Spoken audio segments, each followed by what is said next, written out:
Hello, everyone. Today, let's continue with our conversation started yesterday. All right, today I'm going to explain one by one why do we need these 10 rules. They sound very simple, right? But there's a lot of reasoning behind it. And that's my experience, the summary of many years of learning English. I know that here is the other side from Indo-European language jump over the gap to Sino-Tibetan language, which is Chinese, Mandarin to be exact. I know the difficulties, and some people say that Chinese is harder than Greeks, right? In English, we have the saying, it sounds like a Greek, but Chinese is even harder because it's a different culture. It's the other side of the world.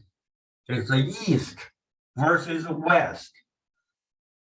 If Alexander didn't or did cross the Himalayas 2,000 years ago, probably you won't feel this difficulty. But unfortunately, he didn't. His army stopped on the foot of the hill of Himalayas. It's not a hill, it's the tallest mountain in the world. He stopped at the foot of that mountain, so he didn't cross it. His army rebels, all right? So China is separated, is isolated rather with from the rest of the world. So that's why China formed its own language, and it never had a chance to communicate with the West until Marco Polo's time. That is roughly in 17th century or 18th century. I forgot the exact date, but that is the case. Well, let's come back to the topic.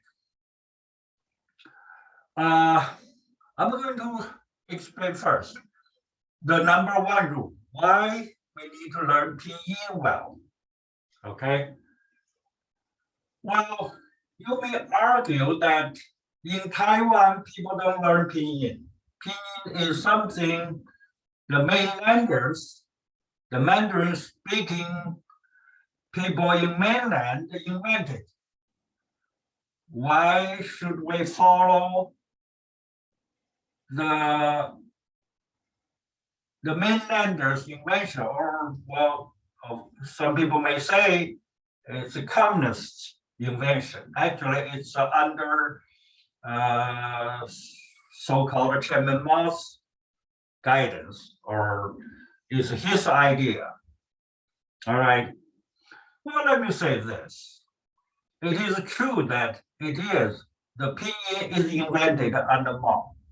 All right, Mao designed it, asked a group of scholars, and to do it, that's true. But the thing is, if it's a good thing, if it's a science, it goes without a border. All right, no matter where you are from, it doesn't matter. Leave the ideology aside. Pinyin is really actually reflected the sound of Mandarin Chinese nowadays. So when you learn it, it's a Romanized Chinese. In sound, it's much better and easier for you to learn Chinese, Mandarin to be exact. Before the invention, you may wonder, of Pinyin, what did people do from the sound aspect? Well, let me say this. Before 1949, that is the date the communists took over of the mainland.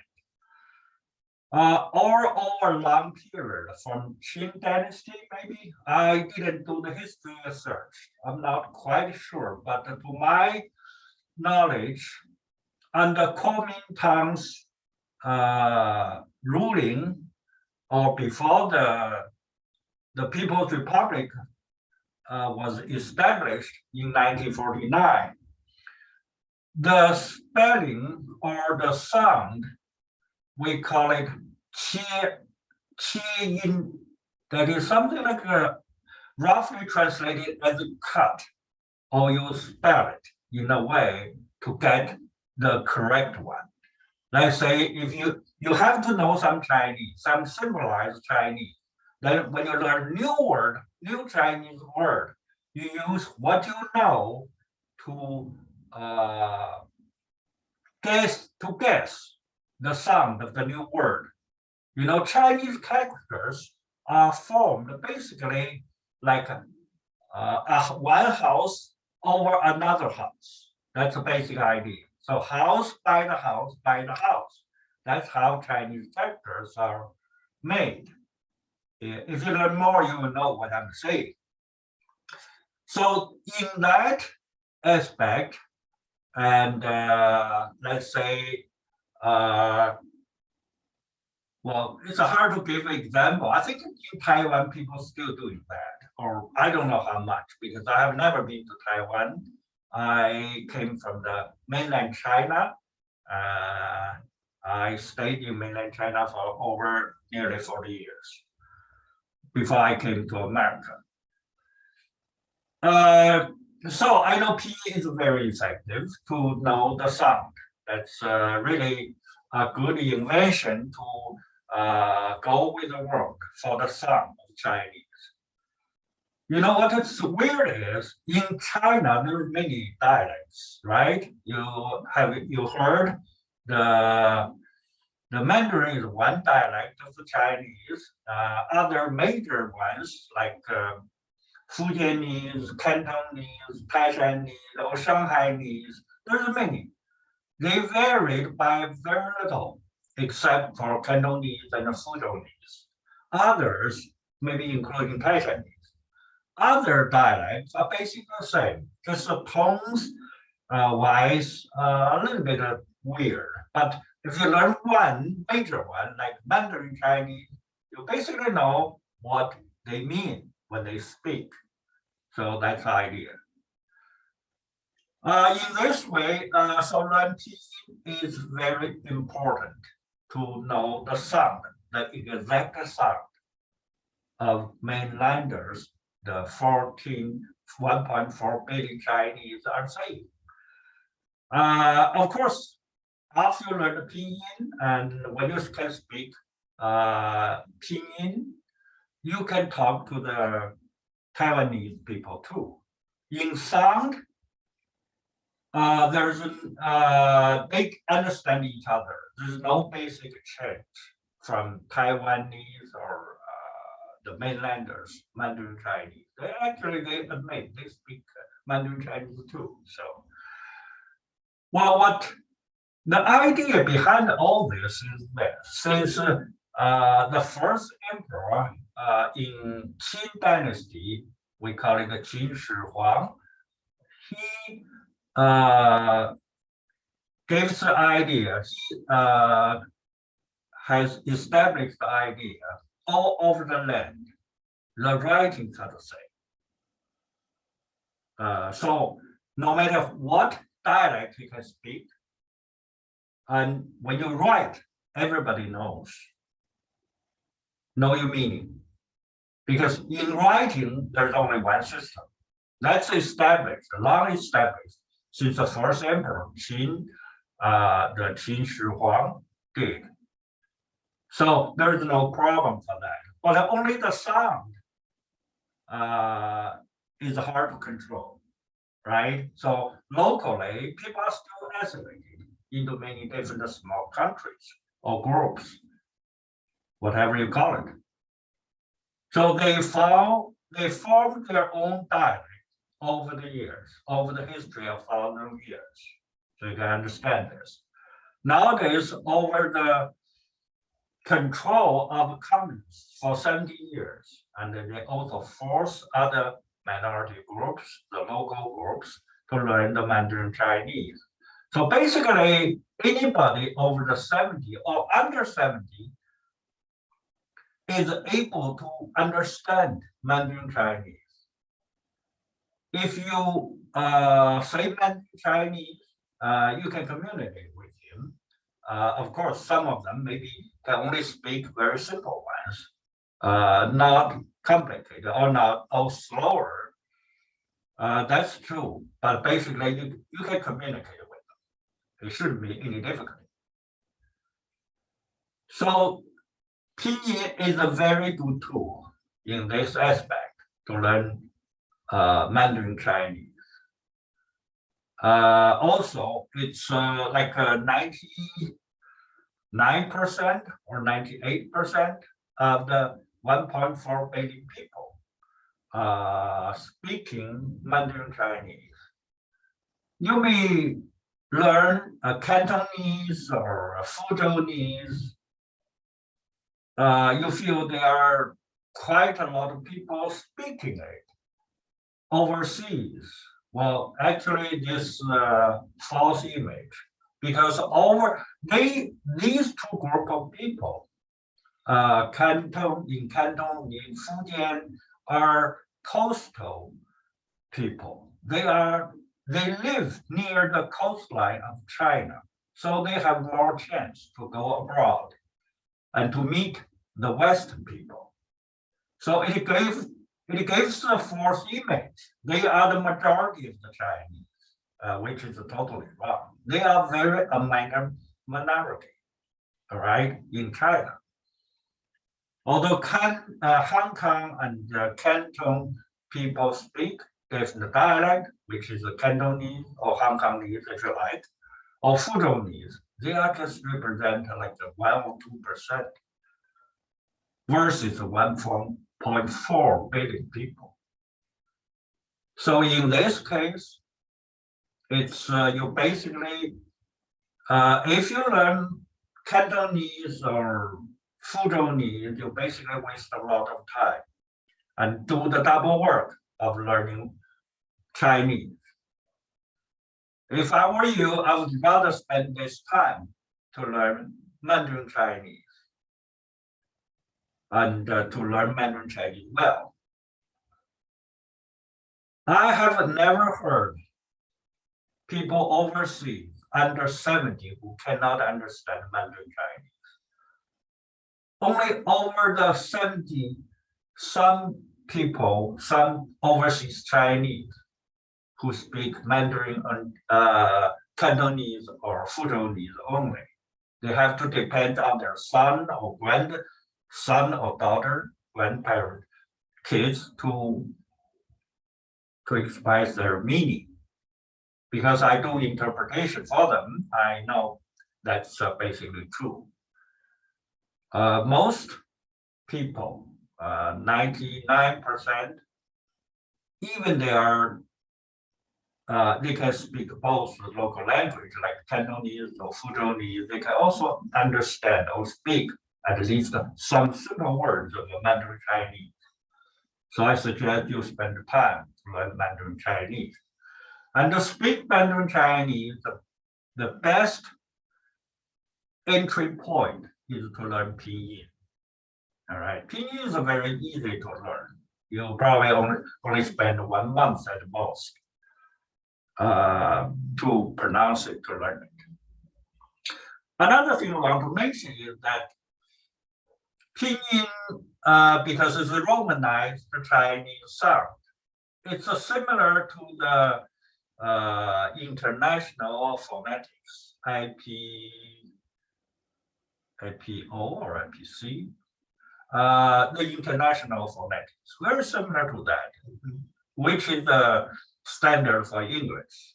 So you may have the force thinking that if you can read phonetics in English, it won't be too hard to learn Pinyin. Well, tell you the truth, they are still quite different in many ways. The things are, if there is some similarity, they are not exactly the same.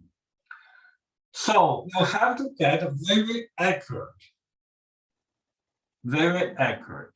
of the sound.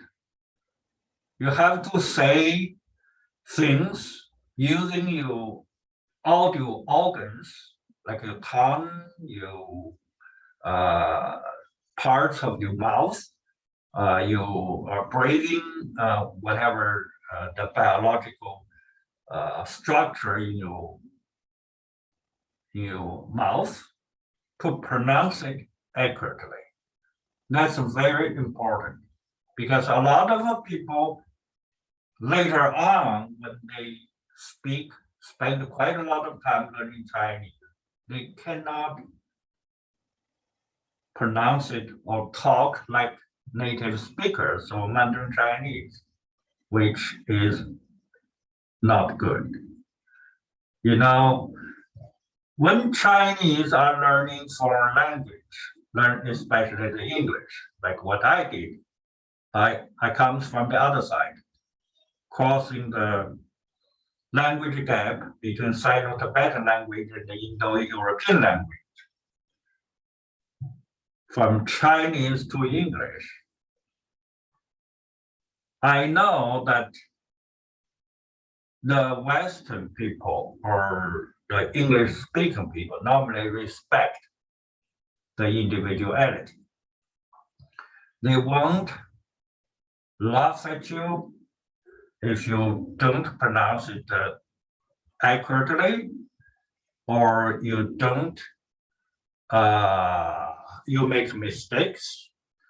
But on the other hand, probably, let me say, in my many years of speaking English, only when I got to America, that's 35 years ago, I only heard of one person ridicule me for my pronunciation or wrong grammar. I think it's a wrong grammar. I said ask. I should say ask for it, but I used ask. I didn't say for. I think that's a person ridiculed me for that. And that made a deep impression on me. So it means a lot to, the native language speakers are very sensitive to what you said. But as a foreign language learner, you are not that sensitive. That's for sure. It's the same way for the other side.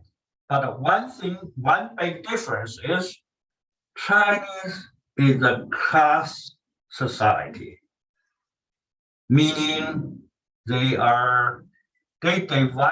regard you as either good or bad according to their judgment, be above them or below them. There's no this concept like equal or respect individuality. No, they will ridicule you. Maybe they won't say that in front of your face, but they do behind.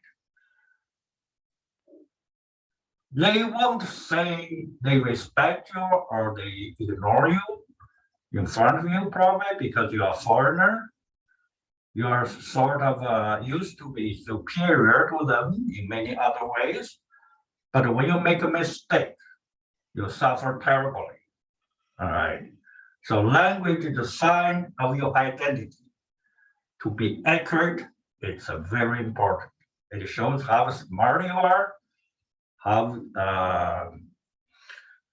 what's your identity to them. You at least want them to treat like equal. You are their counterparts. But for Chinese, there is no this concept of equal counterparts. You are either above them or below them. It's always the case. So think about that. You would rather like them to treat you as above, not below. So learn the language well enough to surprise them, at least to have no bones to pick from you. That's a better strategy. Trust me, it's a very important. And in this pinyin thing, number one, the position of your tongue. Make sure they landed always at the right spot to pronounce the sound. All right. Other things like tones, rhythm, breathing, and are quite different too. You have to take particular attention to them. Accuracy is one thing, but how you pronounce it, how your tones sound like, how the rhythm goes, how you breathe when you pronounce them, which combined make a big difference in your pronunciation of the Chinese. You always heard some people say, I can speak language fluently. Fluently according to what? If you can only say one word or two, that's you call it, another language. It's a fluency. No, ask them, do you have native fluency or not? They say they are polyglot, right? They ask them the question, how many languages can you claim you have native fluency? Meaning you sound like a native. You can live, work in that society, like your primary language. Ask them question. It's not by just showing off a few words you know from a different language. You say you are fluent. That's totally nonsense. All right. So this is a test, lipid test. It's not easy. And some people say it's like a life. To learn language, a different language is a life. You're part of your life. To me, it's like marriage. You basically married this language for the rest of your life. If you learn it well, it can remove or take over your primary language. That is your native tongue. Some people call it a mother tongue. It can, trust me. But you will have to use it quite a lot. Make it really part of your life. Even your sleep, even your dream, you're dreaming in foreign language. By that time, it becomes your primary language. And as a result, you gradually forget your primary language. You cannot remember how to write them. That's the first sign. You are forgetting your primary language, which I experienced. So that's pretty true. And the language is the thing. If you don't practice it, you don't use it, it will fade away. It will fade away. Well, that's something else. It's in the very long future, you may experiencing something like that. You may experience it, that's for sure. All right. So for the pinyin, let's come back to the topic, the pinyin thing. When I say you have the problem of dealing with not only the accuracy, that is the position of your tongue inside your mouth, you have tone things. For the tones, there's a big topic. Tones, rhythm, breathing, they are all big topics. And I'm going to talk about it next time. And today, I only can say this. Go with the pinyin. Don't learn from the Taiwanese, the way to learn Chinese. Native speaker or primary language learner, like a baby, never need to learn pinyin, just like English kids. Babies don't need to learn phonetics, correct? They don't need to. But as an adult learner, you have to, because it is faster. This way is faster to learn, to acquire a language. And it will save you years of efforts. And I think that's very important. When you learn pinyin, try not to listen only to one person, like a male voice or one female voice. Try to learn from several standard pinyin pronunciation. In YouTube, you can find many of them, and try to understand to make it accurate. You may even go to record your own voice when you pronounce it, compare it to theirs, to see if you sound accurate or not. Only when you get them correctly, you move forward. If you don't, try to get it right. After practice a while, I think you can. It shouldn't be too difficult. But for lots of people, they just don't pay enough attention to this part. They think they got it, but actually they didn't. And eventually it will show up as a terrible misstep at the first stage. Later on, in your later life of learning, it's hard to correct them if you're already used to pronounce that way. So the first step is very important. Trust me, it's the same as on my side to learn English pronunciation. Years later, when I discovered my pronunciation, there are some errors or mistakes in my pronunciation. It took me much longer to correct them. And so I think it's the same way. Either side, you come from this side, you come from the other side. Okay, so next time I'll talk about the other aspects, like a breathing difference, like a tones difference, and things like that. The rhythm difference, and each is a big topic. All right, okay. See you next time. Thank you for watching. Bye-bye.